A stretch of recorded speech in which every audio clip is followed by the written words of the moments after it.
faltar todos los otoños y es el vídeo de lectura de café y manta. Esos libros que te apetece leer cuando llega el fresquillo, cuando ya por fin te puedes poner la manta, hacerte tu mega café y estar disfrutando de esas lecturas que te tienen completamente absorbido mientras escuchas la lluvia caer de manera intermitente. Bueno, pues hoy os traigo varios libros que creo que son súper adecuados para estas noches y que yo he leído o recientemente o bueno, pues el año pasado o anteriores, pero que creo que pegan muchísimo para estas fechas.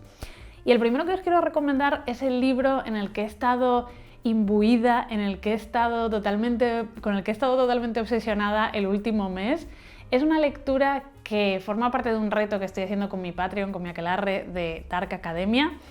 Y obviamente, dada esa temática, os podéis imaginar cuál es el libro que estábamos leyendo. Pues sí, El secreto de Donna Tartt es un libro que yo quería leer desde hace muchísimo tiempo, pero a lo tonto lo iba dejando porque es un libro que tiene 700 páginas y me imponía un poco. Tiene como reseñas muy variadas, hay gente que le gusta mucho, hay gente que no le gusta nada y yo estaba, Dios mío, a saber dónde me posiciono yo. Bueno, pues me posiciono en me ha encantado, maravillado, fascinado, soy mega fan. Ese es el resumen de lo que opino de esta lectura. Y mientras la estaba haciendo realmente sentía esa sensación de estar ahí atrapada, absorbida, porque es una historia que te absorbe muchísimo y que consigue crear una atmósfera que permanece aún cuando terminas el libro, que se te queda en la cabeza. Esos personajes ya forman parte como de tu cotidianidad. Lo primero os cuento, por si no habéis leído El secreto ni sabéis de qué va ni nada, os cuento que es una novela que está ambientada en una universidad de élite de Estados Unidos a la que acude Richard, que es nuestro personaje principal y desde el que lo vemos todo. La historia está contada en un primer punto de vista muy claro y Richard lo que tiene es que es supuestamente un chico normal que empezó haciendo medicina pero no le convencía aquello y acabó obteniendo una beca para esta universidad. Pero él realmente ni es millonario, ni su familia, bueno, ni se lleva muy bien con su familia, está un poco solo y llega allí y se encuentra con un grupo muy selecto de 5 estudiantes que estudian griego clásico y acaba entrando en ese pequeño club en el que solo tienen un profesor y sus clases son esa especie de estar metidos en ese salón debatiendo sobre Homero, sobre el latín clásico y reflexionando sobre la vida pasada y demás. Y bueno, no es ninguna sorpresa porque ya la historia comienza así, pero en el primer capítulo tú sabes que uno de esos estudiantes va a ser asesinado. Y básicamente la novela se divide en 2 partes. La primera parte es ver cómo llegan a ese asesinato y la segunda es las consecuencias de ese asesinato en todos los miembros que quedan. Y es una historia tan de personajes, de ver cómo las grietas, ¿no? de esa sociedad, de esos personajes, de todo, ver cómo si rascas un poco todo está completamente podrido. Es como ver una civilización caer. A mí es que me encantan estas historias que son tan decadentes, tan oscuras, que te transmiten tanto pues esa sensación de banalidad que tienen los personajes, superficiales, pero en el fondo esconden muchos secretos, muchas historias. Y leer esa novela durante esas 700 páginas es ir descubriendo cada uno de los personajes, sus sentimientos y la realidad que esconden. Además es un libro que a mí me ha sorprendido porque tiene bastante humor negro, que es algo que me encanta. Y los personajes es cierto que son odiosos porque son los personajes con los que difícilmente puedes empatizar porque son niños ricos de 20 años, pero aún así la autora consigue que te pongas en su lugar y los comprendas en cierta medida. Es una novela de suspense porque la autora lo que busca es generar ese suspense, aún sabiendo desde el principio lo que va a ocurrir, y yo en mi opinión lo consigue completamente. Para mí mantiene el ritmo, el enganche, todo desde el principio hasta el final. Hay gente que tiene un bache ahí en la parte del medio, para mí no. A mí me tuvo atrapadísima de principio a fin. Y bueno, me quedo pues con eso, con esa atmósfera que transmite, con esos personajes tan decadentes y con lo bien escrito que está y bueno, que ya os digo, es una lectura perfecta para estar con la mantita, la vela y disfrutar y dejarse llevar por la locura de estos personajes.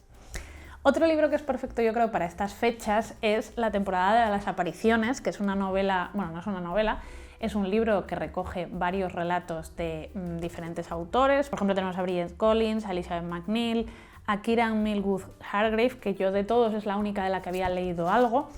Y este tipo de antologías la verdad que a mí me gustan mucho porque me hago una idea de cómo es el estilo de estos autores y me decido a comprar o no, o leer o no sus novelas más largas.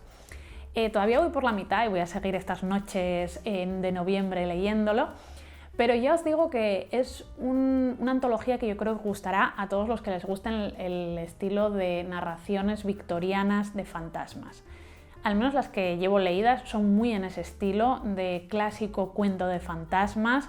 No son historias ni muy originales ni muy sorprendentes, pero consiguen ese rollo de meterte como en la sensación de aquí va a pasar algo. No dan miedo, pero son inquietantes, son atmosféricas y bueno, yo creo que son pues eso, lo que uno pide para noches un poco oscurillas. Luego tenemos una de esas lecturas que a mí me impactaron un montón y que tiene algo que ver en mi cabeza, al menos con El secreto, y es El ocupante de Sarah Waters. Esta fue una lectura que me gustó muchísimo.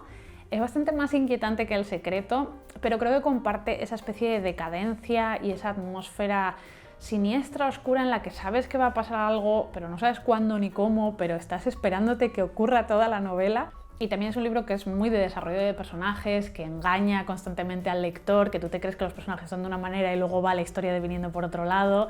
Si no la habéis leído, está ambientado justo después de la Segunda Guerra Mundial y nuestro protagonista es un joven médico que vuelve a una casa de la aristocracia inglesa que está ya medio derruida y hecha polvo para asistir a la familia que allí vive. Lo curioso es que él tuvo una pequeña relación con esa familia porque su madre era criada allí. Entonces, como os podéis imaginar, la historia tiene como muchas subtramas, habla también pues eso, de la diferencia entre clases sociales y lo que eso afecta a los personajes, habla del estrés postraumático después de la guerra, habla también de una historia de fantasmas muy oscura y tenebrosa. Tiene muchas capitas, como ocurre con El secreto, y tiene unos personajes fascinantes y terribles que también consiguieron metérseme en la cabeza y obsesionarme bastante. Es una lectura que también es maravillosa por lo bien que está escrita, por cómo te envuelve, por la atmósfera, en este caso súper inquietante que crea la autora. Y si os gustan las historias de casas encantadas, misterios ocultos, historias de época inquietantes, a ver, tenéis que leerlo, es una lectura también que, bueno, en este caso tiene 500 páginas, pero que devoras. Otro libro que habla de decadencia, de muerte y de cosas inquietantes es Entrevista con el vampiro de Anne Rice. Yo no soy la mayor fan de Anne Rice, pero siempre que leo un libro de ella lo disfruto un montón y creo que tiene ese tono atmosférico que tanto me gusta, aunque haya cosas que pues tampoco me gusten de ella, como su obsesión por, no sé, emparejar a familiares y cosas siniestras que ocurren en sus historias. Pero bueno, el caso es que son libros que, así como este, como el inicio de la saga de las brujas, disfruté y creo que son perfectas para esta época. O sea, Anne Rice yo creo que hay que leerla en octubre o en noviembre. A mí es una novela que me gustó mucho por sus personajes secundarios, que me encantaron, no tanto como Louis, que acabas cogiéndolo un poco de tirria porque es el típico personaje pavisoso que está todo el rato ahí reconcomido, es como muy emo, pero tampoco me resultó insoportable. Quiero decir, es un personaje que encajaba muy bien con la propia historia, pero los secundarios me parecieron interesantísimos y me encantaría seguir con la saga por ellos principalmente.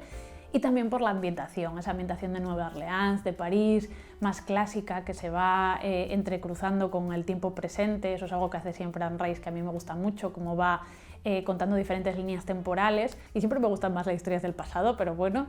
Y bueno, como historia de vampiros me parece perfecta, y aparte tiene el tema del perdón, del sacrificio, de la culpabilidad. Y aunque a mí me chocaba un poco tanta religiosidad o tanta, como insiste, ¿no?, lo del bien y el mal, creo que todo encaja muy bien en esta historia y bueno, yo la recomiendo un montón para esta época. Otra historia que va mucho sobre el bien y el mal, que habla también de personajes muy demoníacos, es El Señor de la Noche de Tanith Lee. Yo creo que es una novela también perfecta para leer en noches oscuras, para leer... bueno, para mí esta época también es como muy de historias, cuentos clásicos y leyendas, ¿no? Me evoca mucho a esta época del año leer como leyendas un poquito oscuras. Y este es el libro perfecto si te gustan ese tipo de novelas.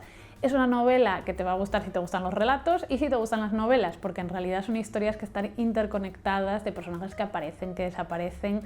Es cierto que Aslan es el personaje principal, que es el príncipe de los demonios, que vive en el mundo inferior, un mundo de castillos resplandecientes, de demonios, personas que nacen de las flores, de todo tipo de seres fantásticos, y a lo largo de la novela vamos a ver cómo él se va relacionando con distintos humanos y esos humanos se van relacionando entre sí y cómo todo lo que toca a Aslan acaba destruyéndose y acaba como pervirtiéndose en cierto sentido. Y es una historia muy de sufrimiento, de amor, de pasión, de grandes leyendas. Está contado de una manera preciosa, habla de príncipes, de brujas, de demonios. Y es que está contado de verdad que te imbuye toda esa belleza. Es una pasada cómo te traslada a esos mundos imaginarios tan influenciados por las mil y una noches. Y bueno, un disfrute, para mí es un disfrute simplemente leerlo, dejarme llevar y generar una atmósfera única. Un libro que tiene 40 años, que realmente es sorprendente que esta autora esté descatalogada en castellano, que este sea el único libro que podéis encontrar de ella, porque es una dama de las letras, escribe increíblemente bien y si os gusta ese toque de cuentos clásicos oscuros, esta es la lectura perfecta. Y en ese sentido, otra historia que es muy de cuento clásico oscuro es de Verande Nightingale, que lo tenéis publicado en castellano por Nocturna, que es El oso y el ruiseñor. Esta es una trilogía, ya ha salido el segundo en castellano también, y me gustaría releerlo porque es un libro que leí hace mucho tiempo, pero del que guardo muy buen recuerdo precisamente por su atmósfera tenebrosa, por esa sensación de esos inviernos en la Rusia de Edad Media y sobre todo por el folclore y la mitología eslava que menciona tan maravillosamente bien y que mezcla con esa historia de nuestra joven protagonista que se va relacionando y va viendo con esos espíritus, esos seres a los que hay que dejar siempre sus ofrendas para que no se enfaden. Y es una historia de verdad que a mí me gustó muchísimo pues por el folclore, porque me encanta. Es cierto que es bastante sencillita y muy plana en algunas cosas, pero si os gustan los libros atmosféricos es un libro que yo estoy segura de que os va a gustar. Y os digo, quiero hacerme con la edición de Nocturna para leerme el primero y el segundo, pero ya digo, bueno, ya para esto me espero a que salga el tercero y me los leo del tirón. Y finalmente el último libro que os quería recomendar es un libro bastante extraño, pero yo creo que viene muy bien para estas fechas, y estoy hablando del Legado de las diosas de Katerina Tukova. Este es un libro que leí el año pasado, creo recordar, por estas fechas, y también me parece perfecto porque tiene un ambiente muy oscuro, bastante siniestro y inquietante, y nos lleva a los Cárpatos blancos y nos habla de una estirpe de mujeres que eran consideradas brujas o curanderas, o las llamaban las diosas, y va a hablarnos de la última de estas curanderas, todo a través de una investigación que hace su sobrina sobre cómo se trató a estas mujeres a mediados del siglo XX. Y es raro porque yo me esperaba una historia como con mucho folclore y muy inmersiva en ese sentido, pero no, es una historia más sobre maldiciones, oscura, tenebrosa, sobre esta investigación y sobre esa sensación ominosa de que todo va a terminar mal, de que no pueden librarse de esa especie de maldición que tienen encima. Y me resultó una historia muy peculiar, está llena de los propios informes que se hacían sobre ellas, de cartas, está muy enfocada en cómo fueron tratadas a lo largo del tiempo cuando perdieron su lugar en su propia comunidad y cómo tanto nazis como comunistas las utilizaron o las persiguieron, que es como la mezcla entre investigación policíaca y no sé, magia oscurilla, maldiciones siniestras, que creo que funciona muy bien, pero ya os digo que tenéis que saber un poco a lo que vais, porque yo me llevé una sorpresa, no tenía ni idea de que tenía este rollo la novela. Y nada, creo que ya tenéis un montón de libros que podéis leer para estas fechas, para estas noches siniestras. Ahora, por favor, comentarme o recomendarme más libros de este estilo, porque aún no tengo yo mi lista de lo que voy a leer en noviembre y podemos añadir alguno más perfectamente. Y nada, eso es todo por hoy. Siento que al final la semana pasada no pude traeros el vídeo que esperaba. Me da penilla, un año sin vídeo de Halloween por una vez en la vida, pero no me daba la vida, así que esto es lo que hay. Este puede ser un buen sustituto del vídeo de Halloween. Y pues nada, que ya sabéis que si queréis más contenido, retos, lecturas conjuntas y vídeos semanales, tenéis mi Patreon Miakelarre, que como siempre toda la información está en la cajita abajo. Y nada más, que nos vemos muy pronto. Muchísimas gracias por todo y adiós.